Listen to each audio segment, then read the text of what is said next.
হাসপাতাল মানেই অপেক্ষা। আসসালামু আলাইকুম। নিউ লাইফ ড্রিম থেকে সবাইকে স্বাগতম। যে যেখান থেকে দেখছেন আশা করছি আল্লাহর অশেষ রহমতে সবাই ভালো আছেন।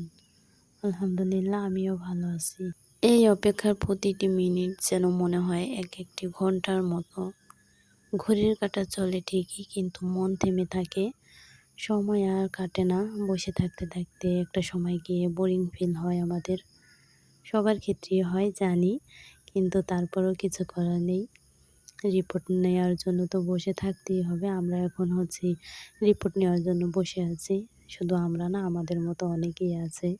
হসপিটাল আর কোর্টে গেলে দেখা যায় মানুষের ভোগান্তি।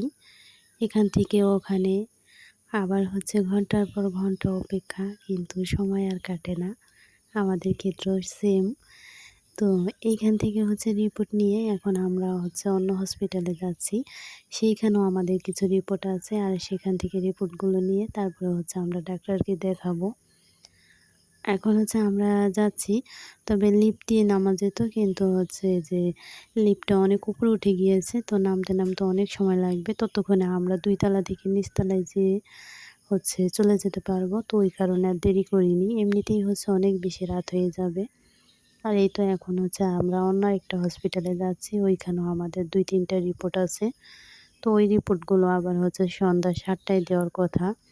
কিন্তু এখন তো আর ধৈর্য হচ্ছে না, যেহেতু এখানে রিপোর্ট পেয়েছি, এখানে আর বসে থেকে লাভ কি? তো ওইজন্য ওইখানে আবার যাচ্ছি। জীবন আসলে খুব অনিশ্চিত, তাই আজকাল নিজের শরীরের প্রতি একটু বেশিই যত্ন নিতে ইচ্ছে করে। কারণ সুস্থ থাকা কোনো বিলাসিতা নয়, এটা সবথেকে বড় নিয়ামত। এগুলো শুধুই আমার অনুভূতি, আপনার অনুভূতি ভিন্নও হতে পারে। কারণ প্রতিবার যখন হসপিটালের সামনে দাঁড়াই তখন মনে হয় জীবন খুবই মূল্যবান।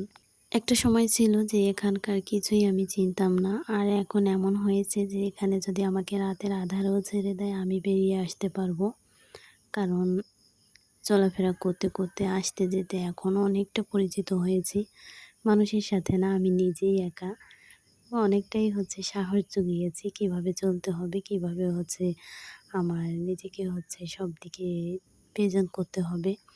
আসলে এই সময়গুলো আগে ছিল না, তখন খুবই ভয় লাগতো, কিন্তু এখন অনেকটাই ভয় কেটে গিয়েছে। এই যে এইখানে এসে আবার রিপোর্টের জন্য বসে থাকা, সেই একই রকমের খারাপ লাগা কাজ করছিল। তারপরে আপনাদের ভাইয়া বলছিল চলো বাহির থেকে একটু মুড়ি খেয়ে আসি, কিন্তু আমি তো খাবো না। আমার ভালো লাগে না, যতক্ষণ না রিপোর্ট পাবো, ডাক্তারকে না দেখাবো, ততক্ষণ আর কোনো কিছুই ভালো লাগে না। যাই হোক, আলহামদুলিল্লাহ রিপোর্ট পেয়েছি এবং রিপোর্ট অনেক ভালো এসেছে। সবাই দোয়া করবেন।